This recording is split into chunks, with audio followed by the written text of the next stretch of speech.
Once upon a time, women were valued as goddesses. Not all women, but a lot of women were valued as goddesses. And then something changed, and women started to take on a downward spiral or viewed negatively until they became nothing more than chattel, which is property of the men who, quote, own them. All right. Everything presented in this webinar today is documented and can be found on the internet. In an hour, I'm going to present and paint in very broad brush strokes and take extreme quantum leaps to get us from way back then to the here and now, which is a pretty awesome task, I think, to do this in an hour. What we are going to do is to go back then, view the violence throughout time, and then look at the rise of the women's movement very briefly in the United States and in Texas. Okay. There are some things I want to say before we get going, and you can read about TAASA, but this is a webinar and this is part of the training department where I come out of, and we appreciate your time and attention today. All right. There's also a caveat here. I am not an art historian. I am not a historical scholar, and I am not a religious scholar. So I'm trying to be very broad and very, just very broad. So please keep that in mind. Okay. Every 98 seconds, someone in the US is sexually assaulted, which means that every single day, more than 570 people in the United States experience sexual violence. This is a horrible statistic. Rape culture is all these things. You hear them. Journalists who substitute the word sex or sexual relations, which implies consent, for rape, or supporting athletes who are charged with rape, calling their survivors career destroyers, or survivors not taken seriously. And I'm sure that we can list a whole bunch of other things that we have read and we have seen, okay? Parents who blame girls for posting sexy selfies and leading their sons into sins. You know, these are things that happen every day. This is a quote from Susan Brown Miller. Rape is a historical condition that underlies all aspects of female and male relationships. This comes from her book, 1975 book, Against Our Will, when she made this claim. If, according to this view, all men are ticking time bombs who could or can be raped at any minute, then why is it that most men do not rape or commit sexual assault? We're going to come back to this again, this quote again, further along, but I want you to start thinking about this as we move along. Okay, you would think that according to history and what's going on, how we got to this point, that women don't have a history because it's all coming to us from a male perspective. However, women do have a history, all right? According to the tradition, women did not participate in the making of human history, contributed little to human society, and even less to the intellectual products, quote unquote, of Western civilization, like literature and science and geography. And if women are mentioned at all, it is in the same breath of the man or the men they were working with, usually their husbands or their brothers. Think about Madame Marie Curie, who was the first woman to win a Nobel Prize, not once, but twice, in two different sciences, physics and chemistry. All right. Way long ago, women were worshipped, and these were the goddess statues that were found. The first picture on the extreme left is a fertility goddess that was found in Italy. The second one over here on the bottom, going down the long oblong white stone figure, is a moonstone goddess found in northern Germany. The one sort of kind of in the middle is a pre-Columbian Western Mexican goddess. And the one on the bottom right is the Great Mother Goddess of India.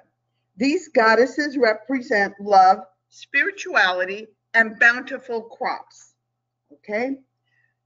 Which tells us, or the supposition is, that women were held in high esteem because over 30,000 statues have been found of goddesses from the way ancient times, and 97% of them were of women. Because women had children, the lineage was always traced through the mother. Something happened in all cultures through the, quote, known world. The earth warmed. It got drier. People could now farm instead of following and gathering crops. Not the hunter-gatherer society so much, as people began to stay and live in one place. And these societies became patriarchal in nature.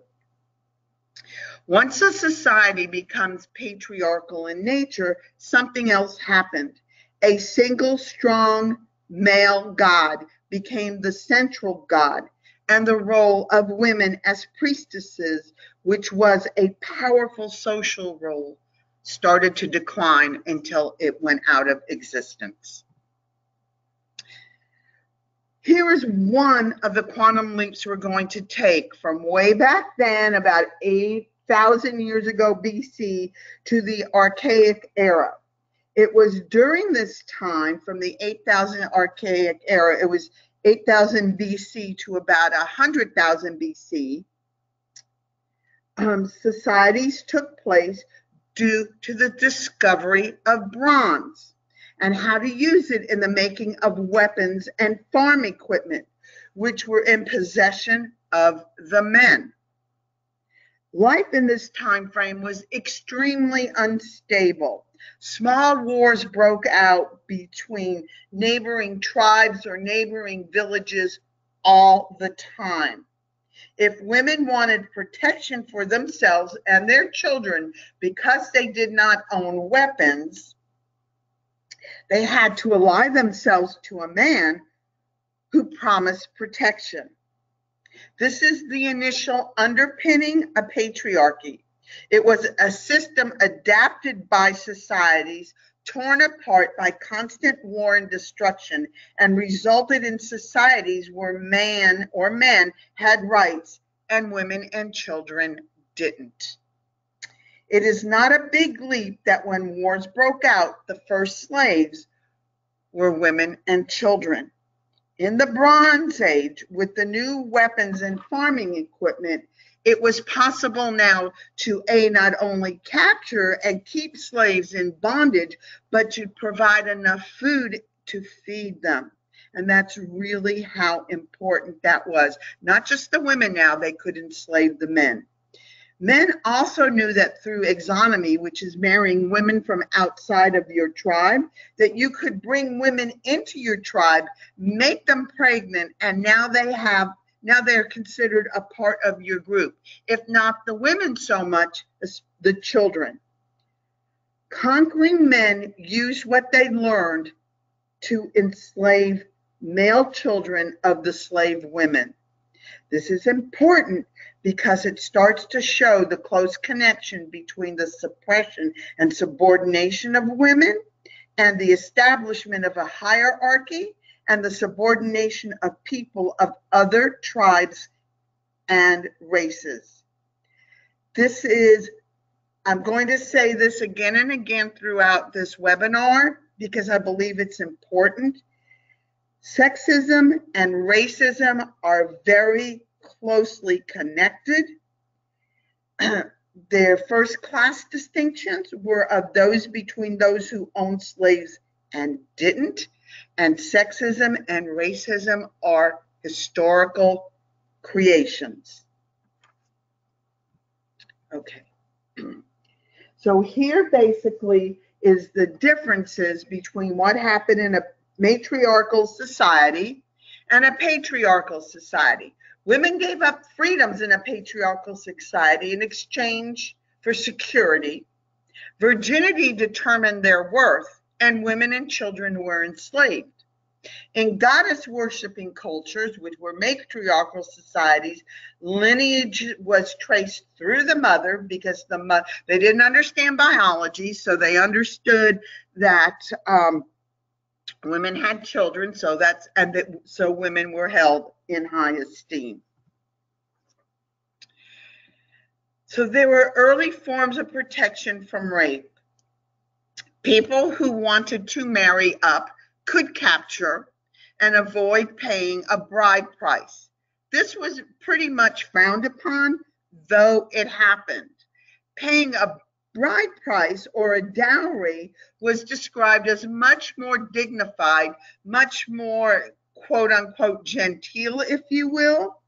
And the younger the female, the higher the dowry, because usually the younger a woman was, her virginity was almost certain.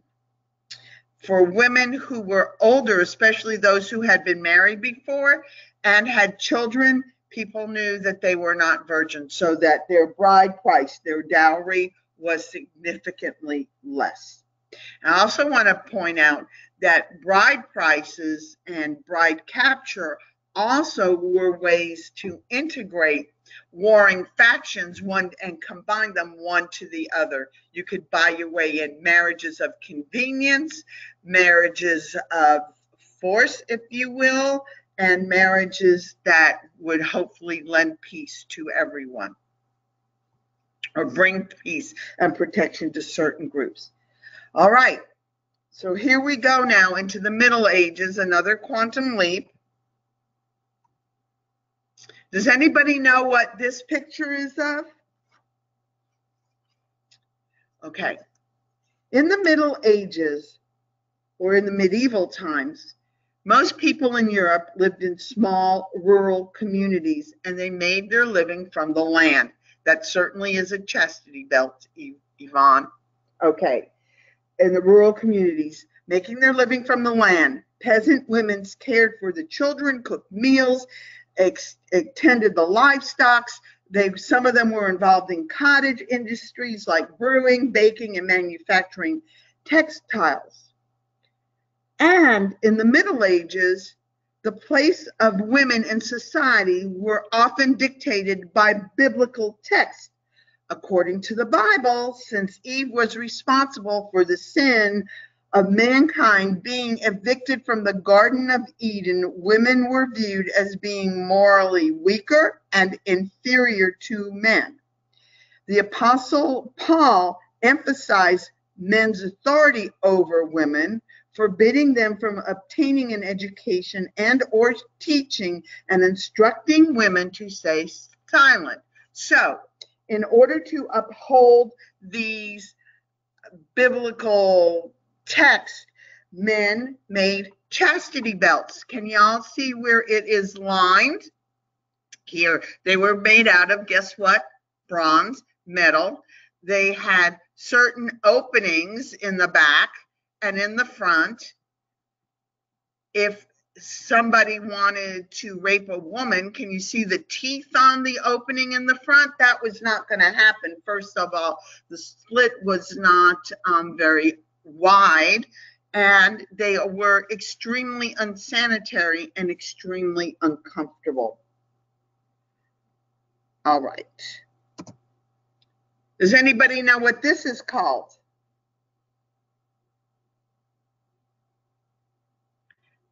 This is called a silencing mask. It was placed over a woman to chastise her and to let everyone in the community know that her husband or the community of men decided she was way too chatty, too opinionated, and she was going to be publicly shamed.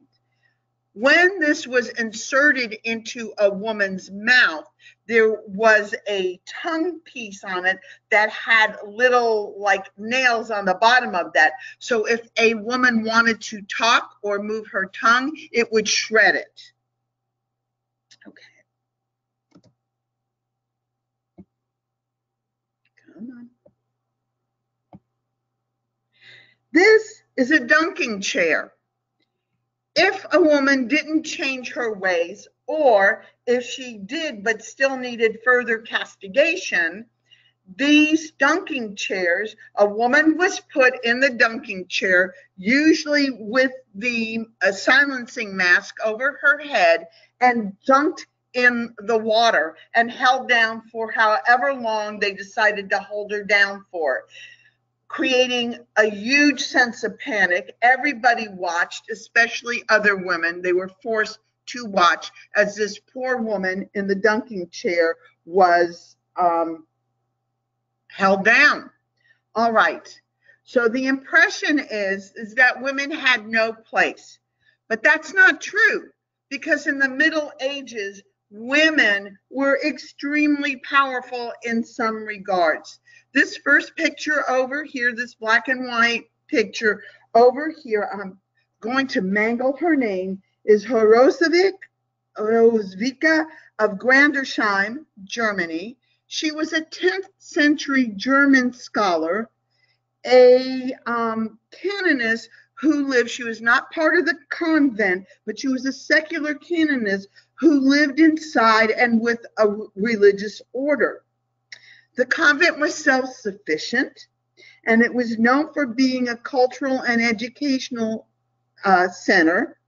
She wrote in Latin, and if anybody has ever studied Latin, it is an extremely complicated language with extremely complicated grammatical rules. What she wrote were plays and poetries in Latin, and she is considered to be the first playwright, male or female, in Europe. Okay, there are many more, but these are the three that I picked out because they appealed to me. All right, the next picture down here on the bottom, she is Amina, the Princess of Zazu, now the Zaria province in Nigeria, and she was interested in and trained in governmental skills and military warfare.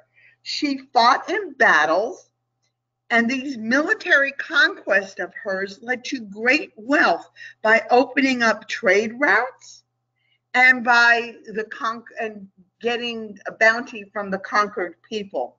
She is credited with building walls, mud walls, around her military camps and around the city of Zaria, which she ruled. These walls became known as Amina's Walls. She is also credited with initiating the cultivation of cola nuts in the areas that she ruled. And the areas that she ruled ended up being very large. Does anybody know what cola nuts is used for? Our very favorite drink, cola, Coca-Cola in particular. And this picture over here is of Trota of Salerno. She was a medical practitioner, a medical writer, and an instructor in the school, a physician, and an instructor at the School of Medicine in Salerno. All right. She is considered to be the world's first gynecologist. She was a pioneer in women's health. She specialized in obstetrics and gynecology and cosmetics and skin diseases of women and of contraception and menstruation and pregnancy and cesarean sections and childbirth.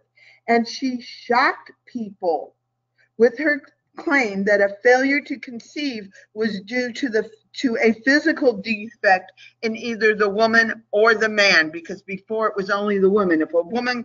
If a couple was childless, it was always the woman's fault. Her medical texts were standards for guiding gynecology and obstetrical practices for centuries. We're talking right up until the late 1800s or so. All right. Everybody with me so far?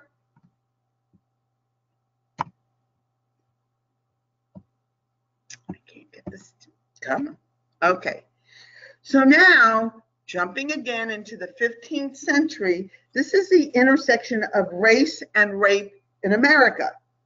Remember how back in the archaic age, men learned how to enslave women, children, and then learned how to enslave men? Ramp that up a bit and put it on steroids and bring that over to the new world. All right? Property values or property laws came from England and reflected and codified enslavement and the fact that those who owned slaves and those who didn't were white men to create class distinctions. All right, I kind of mangled that, but these are the chattel laws that came over from England and said that only white men could own chattel, and chattel was everyone else who wasn't in their class. It's important, and I can't adequately go into the relationship between racism, sexism, and slavery and do it justice in the way it needs to be covered in a few minutes in this webinar. And I would ask you to look at it on your own or take some classes in it or do some reading, because it's extremely important, because it underpins our work in the field that we do right now. It's important to acknowledge that just because slavery and racial discrimination are now illegal in the United States and also in many other countries in the world today, it doesn't mean that these isms don't exist. They do, and they're powerful.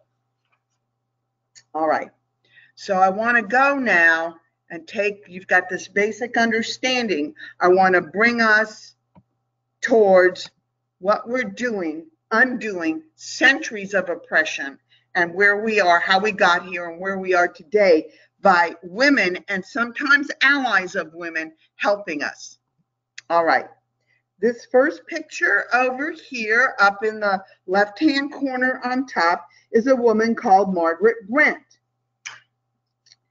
Now, the definition of famous American women before 1960s are going to vary between individuals. Regardless, there's no doubt that women contributed to the American history and they're important to the advancement of American society in general and women in specific. So Margaret Brent is right here, and she is thought to be the first American feminist because she was the largest women landowner in Maryland, which was unheard of at the time, who aided in settling land disputes. She mediated in land disputes and raised an army of an armed volunteer group to help the settlers stay where they were. The second one over here going across from left to right is Elizabeth Clovis Lang. She founded the Oblate Sisters of Providence. It was the first Roman Catholic order in the United States. She promoted education for deprived people, and she was a Black American Roman Catholic, African American. Over here, this next photo is of Sarah Josepha Hale.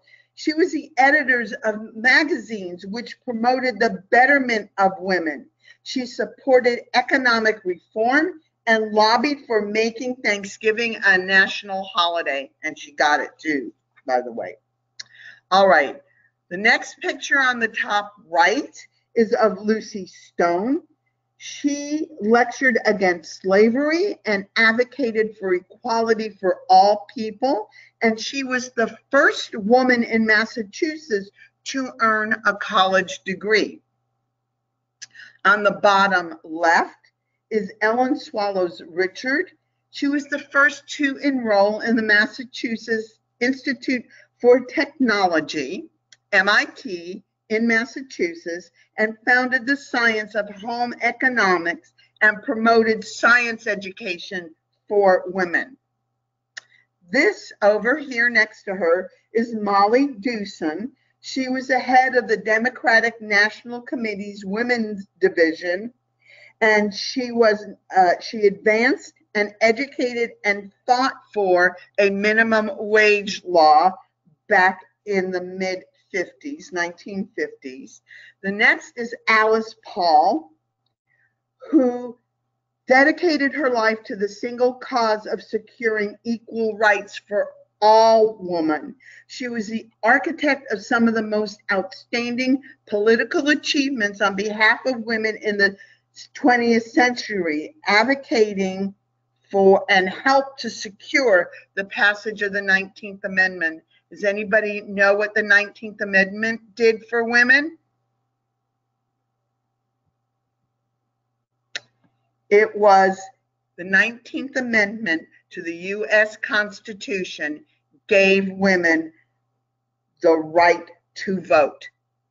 She then authored the Equal Rights Amendment in 1923, which has yet to be adopted. And the eighth person down here in the lower right-hand corner is Margaret Sanger. Margaret Sanger was a nurse and felt that for women to have more equal footing in society and to lead healthier lives, they needed to determine when they should be able to bear children. This was a heretical theory on her part back in the mid-50s. She opened the first birth control clinic in the US because she wanted to prevent back alley abortions. In 1921, she was even earlier than I said, she founded the American Birth Control League in New York City and staffed it with all female doctors. She also opened in consultation with the African American community in Harlem, New York, an all African American advisory council and a clinic also staffed by all African American doctors and staff. Does anybody know what eventually happened to the American Birth Control League? In 1992, it became Planned Parenthood, and it is still with us today. Okay. Moving forward. The women's movement, we're moving into the 60s now. Civil rights influenced this. It's the Students Against Nonviolent, the Student Nonviolent Coordinating Committee, and a position paper in 1964, and then another one in 65 by Mary King and Casey Hayden, and parts of consciousness raising groups where the purpose was for women to identify and respect themselves in society. All right. Stokely Carmichael made a comment back in 1963, I think it was, that the only position for women in the SNCC, the Student Nonviolent Coordinated Committee, was to be prone. That was their only position there. And while it's debated whether he meant it as a joke or if it was taken out of context, and some defend him, like saying he advocated for women and generally respected them, I don't know. But when he made this remark, Mary King and Casey Hayden wrote a paper that stated that there were vast inequities inside of the SNCC, and documented that they were discriminated. The next year, they followed it up with a longer paper called Sex and Case, CASTE, a kind of memo. And it raised questions and listed ways of gender disparity and sought real efforts at dialogue within the moment. This paper also addressed the inequitable treatment that women, when they joined the SNCC, like questions like, can you type, where men were not asked that question, that resulted, they posed that it resulted because of the patriarchal system, and again begged women to talk openly with each other about what was happening inside of these political committees that they were joining. This paper that they wrote, Mary and Casey, Sex and Case, was circulated among women activists at that time, about 40 of them, and is considered to be the first document of the emerging women's liberation movement. It can be found online if you're interested and want to read this. I want to say a word about Casey Hayden. Here we go. She grew up in Victoria in a multi-generational matriarchal family.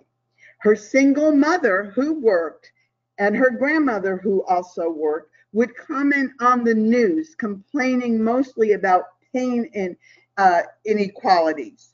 As a student at the University of Texas, Austin, Casey got involved with the YWCA, meeting African American students, became a national officer, and joined sit-ins in the 1960s to desegregate Austin restaurants.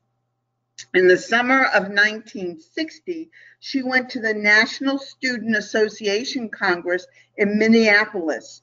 And what she said was, which got her notice, was, "I cannot say to a person who suffers injustice, wait.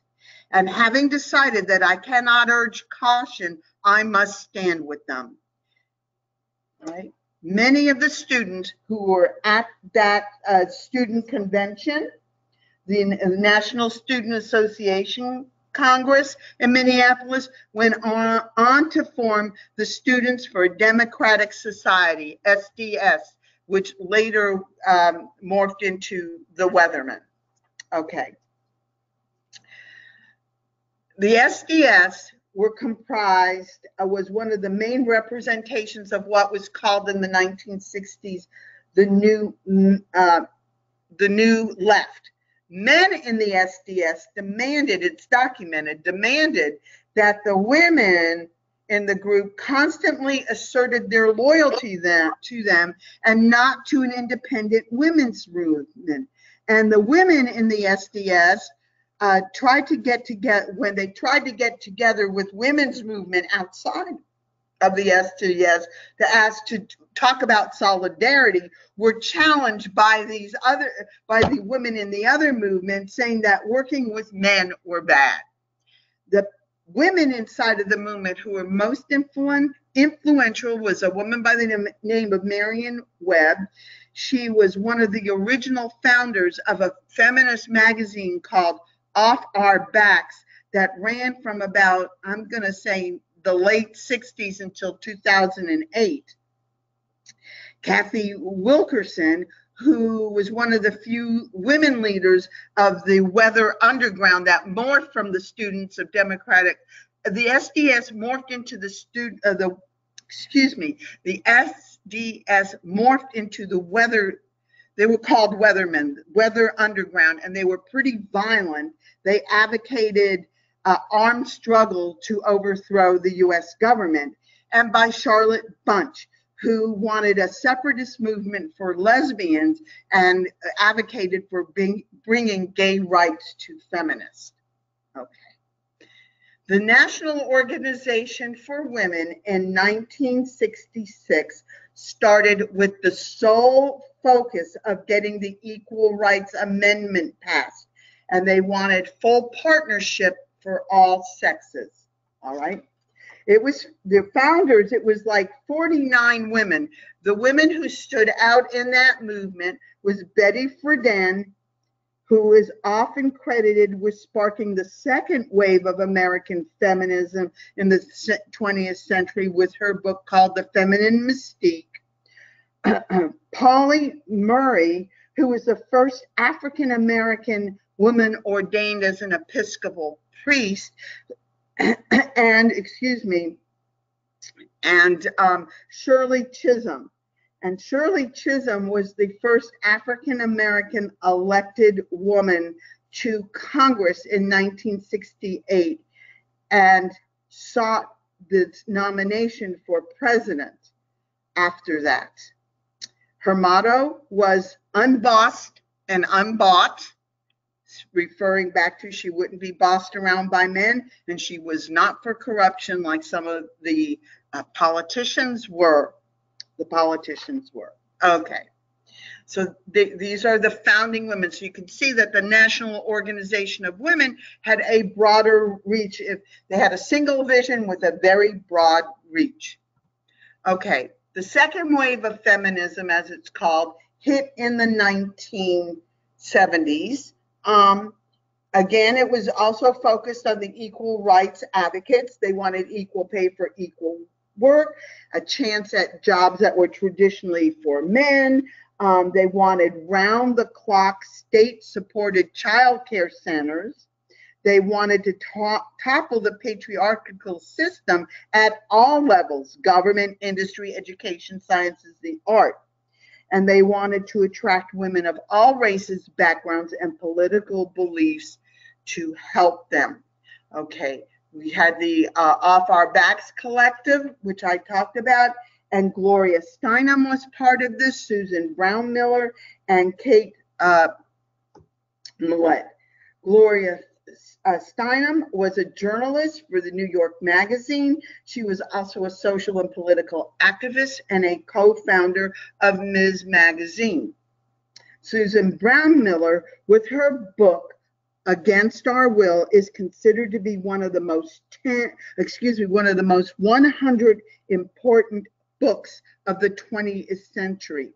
She stated that rape was defined by men rather than the woman's experience of rape, and that men used it as coercive control to keep women in a state of fear. Hence the quote at the beginning. It underlined all interactions between men and women. Kate Millett broke new grounds by examining misogyny and male authors, and she became the first chair of the Education Committee of NOW, the National Organization of Women. These three women became the faces and the voices for the generation moving forward of women in the United States. In the 80s, I love this, Emily's List. I know we're acquainted with it today, but did you know that it said early money is like yeast? It rises and multiplies, and the purpose of it was to establish at that time in 84 a financial network of pro-choice Democratic women running for national political office. The organization made a significant impact on increasing the women elected to Congress. In 86, you have Meritor Bank versus Vinson.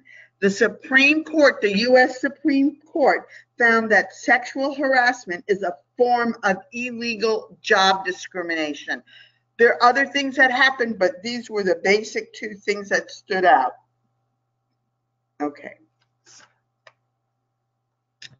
We also have in the 80s the concerns of a generation of women of color, many of them living in Northern California, who added their voices to the predominantly white women's movement.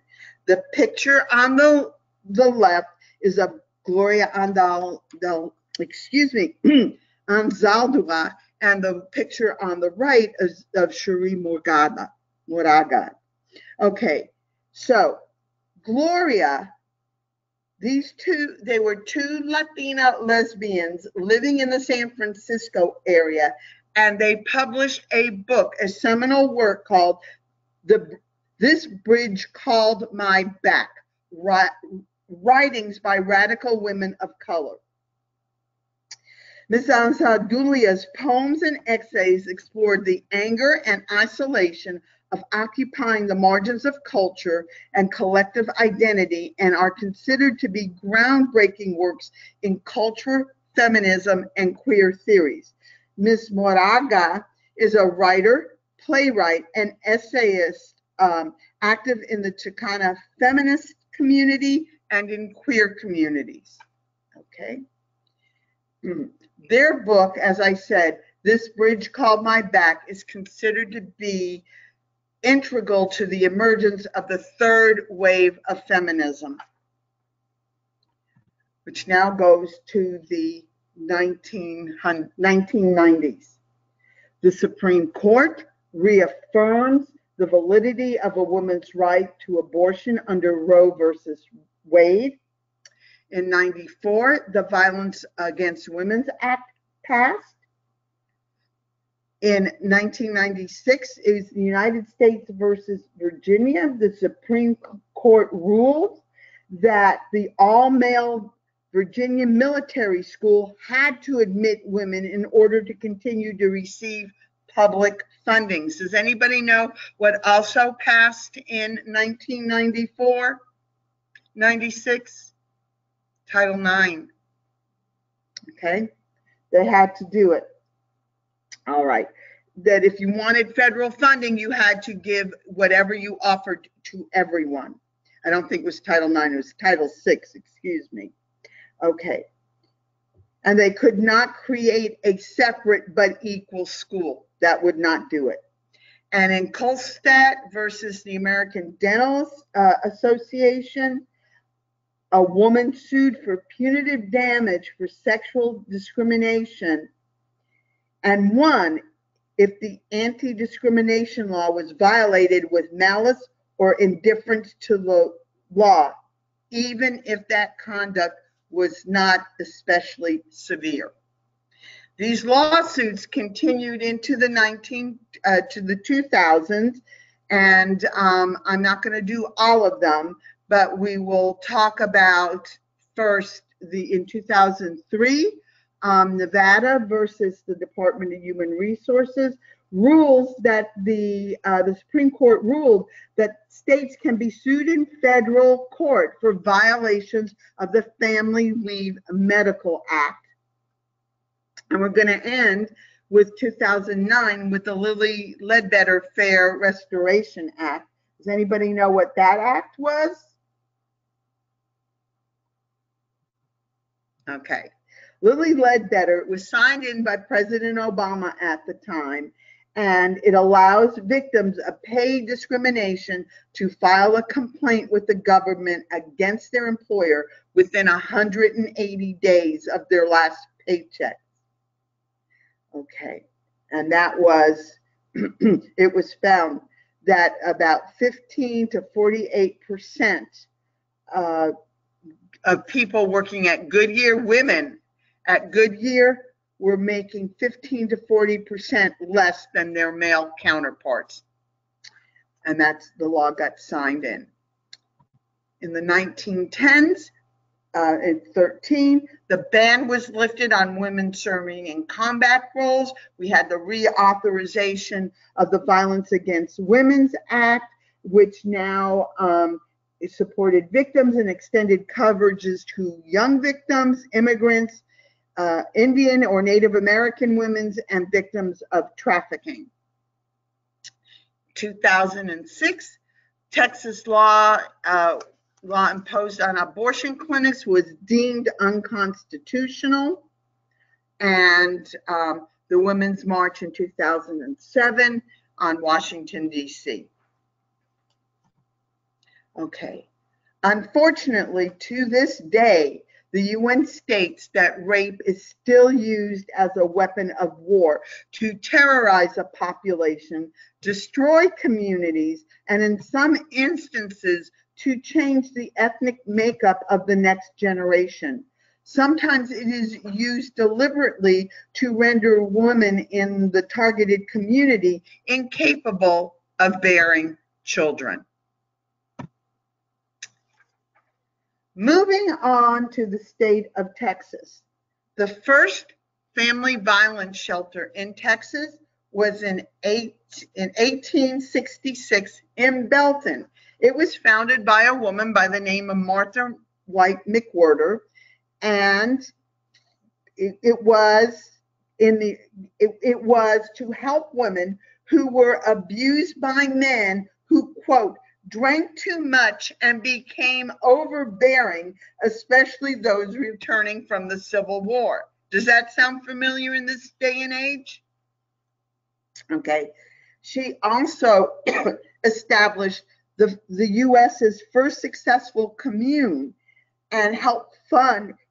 She built a common fund to help, quote, a sister when she was denied funds at home because of these overbearing men who drank too much, who would not help or give money to women for legitimate household needs, family needs. The commune sold butter and eggs and milk. I have heard tell, this is oral history, that the women, her farm sat out a ways, and so the women would sit in all directions with rifles, and if anyone tried to approach them, especially a man, they would shoot first and ask questions later. That was told to me by the Texas Rangers. I don't know if that's true or not. I'm just repeating it. I kind of like to know that. The first rape crisis center in Texas was in 1973, and it was here in Austin, Texas. It was called the Austin Rape Crisis Center. All right. What happened was that there was a hotline founded, I believe, earlier in Washington, D.C. that was receiving so many calls that Texas took note, but the first ones to answer that was, or first ones to establish, was Austin, Texas. A few years, about 10 years later, maybe a little bit more than that, 12, 13 years later, the Battered Women's Shelter merged with the Austin Rape Crisis Center, forming the first dual shelter in the United States. This happened when advocates recognized the need to support women in the community who had experienced both family violence and domestic violence. TCFV was the first. The Texas Council on Family Violence was established in 1978, and TAASA, the Texas Association Against Sexual Assault, was established in 1982. The calls that people were getting, TAASA included, even though TAASA never did direct service work, was there were sexual assault survivors were calling in and were stating something to the effect of, "Can you help me? I wasn't raped by a stranger. I was beaten and raped by my husband." And that, I think, is when we started to figure out, in Texas at the very least, that that underneath family violence, oftentimes there was sexual violence. Okay, I'm going to talk about some Texas women's activists. It is not a conclusive list. It is a huge, long list. These are the women who stand out to me. The first one is Barbara Jordan, who was the first African-American woman elected in 1966 to the Texas State Senate, and in 1972, the first African-American woman elected to represent Texas in the U.S. House of Representatives. Emma Tenayuka was born in San Antonio, and she was a pioneer in the labor rights movement, organized peaceful protests against law enforcement beatings of Mexican migrant workers. And because of her work, she blazed a trail for Cesar Chavez. She also worked with him. Carol Crawford Brown won the 1955 Pulitzer Prize for Journalism after her work dismantled the power of a political boss, or a bad political boss, called George Parr, P-A-R-R. She was warned by the Texas Rangers that her life was endangered, so she decided to place a gun in her glove compartment to keep her safe. She was extremely ethical, and she saved Parr's life, even though she was trying to dismantle his illegal and corrupt political power by stepping between him and a Texas Ranger when the Ranger was about to shoot Parr. Okay. Miriam A. Ferguson, also known as Ma Ferguson, was the first female governor of Texas in 1924, and she ran again in 1932 and won. So you could say that maybe she was the second female governor of Texas. Lizzie Johnson was a daughter of a Cherokee father and an African-American mother. She became the first mixed race woman aviator during World War I. At the time, no one in the U.S. would teach a woman, especially a woman of a mixed race, how to fly. So Miss Johnson took courses in French, became fluent, sailed over to France, where she earned her pilot's license and flew in World War I. Ann Richards, I hope most of us know her. Though her political career began more as a hobby, she was appointed or elected to the Travis County Commissioner's Court. Then she became the state treasurer, and in 1990, the second or the third, depending on how you count it, female governor of the state of Texas. She had a quick wit and a fiery personality, or a feisty personality, and in 1988 at the Democratic National Convention, she was the one who said, quote, "Ginger Rogers did everything Fred Astaire did.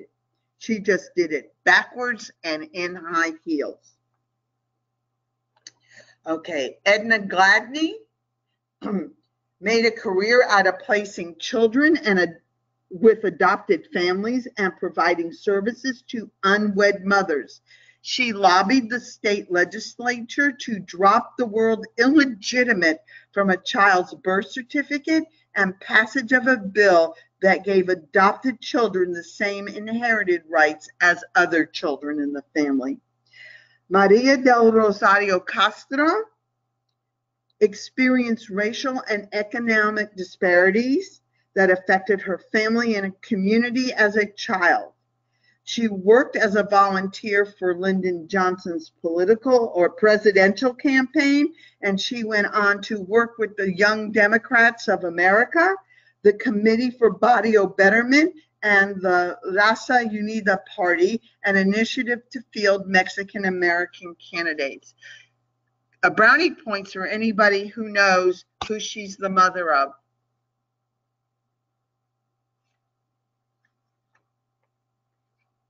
Anyone? How about Julian and Joaquin Castro? This is her legacy to Texas. All right. So, just recapping kind of briefly, the anti-rape movement in 1991, the first Take Back the Night occurred in New York City, and it was important because survivors were now becoming activists. 1972, first rape crisis hotline in Washington, D.C. 1994 was the passage of the Violence Against Women's Act, and in 1913 was the reauthorization of VAWA, which now included Native Americans, gay, lesbian, and transgender survivors. It is also important to note that up until 1994, the early prevention efforts were focused solely on safety, on a person's safety, not on root causes, and that has changed. So our movement at this time now includes primary prevention, trauma-informed care or intervention, which means it's survivor-centered, intersectional oppression, the need for resources versus solely survivor-centered, or resources that are survivor-centered. And we need to remember that we are living history. We stand on the shoulders of some very important women, and we need to undo centuries of what has become considered to be acceptable behavior. That's not true.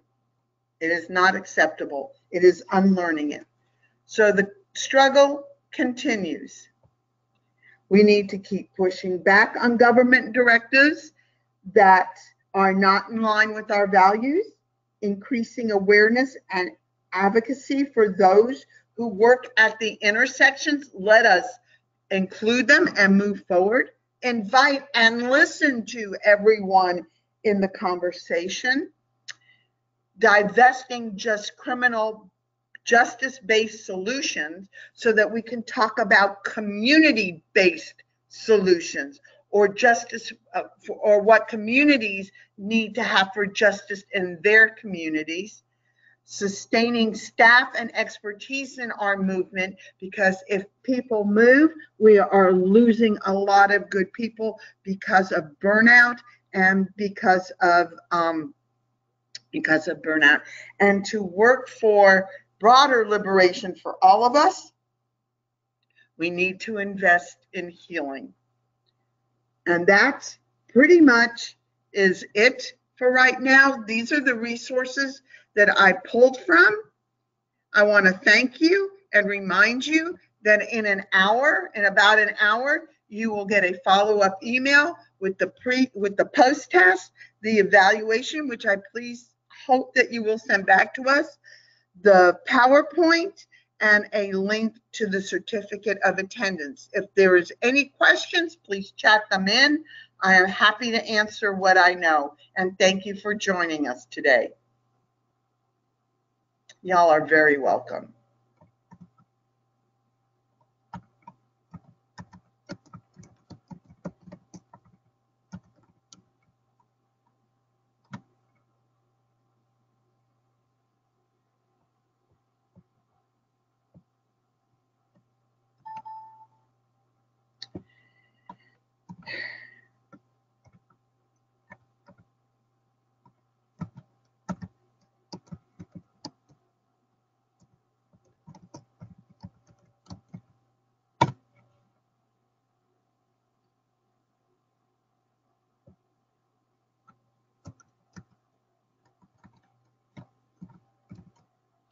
Hey, Dina, that first hotline is not the same as Rain.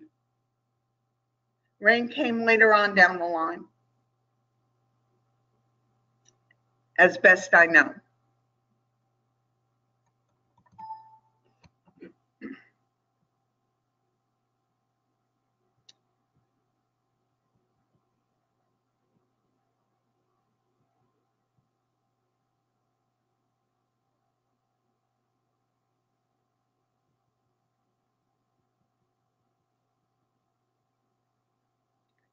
Well, thank you, Dawn. I don't think of myself as awesome, but thank you. I appreciate it. I think y'all are awesome. Y'all are doing the heavy lifting right now. Excuse me.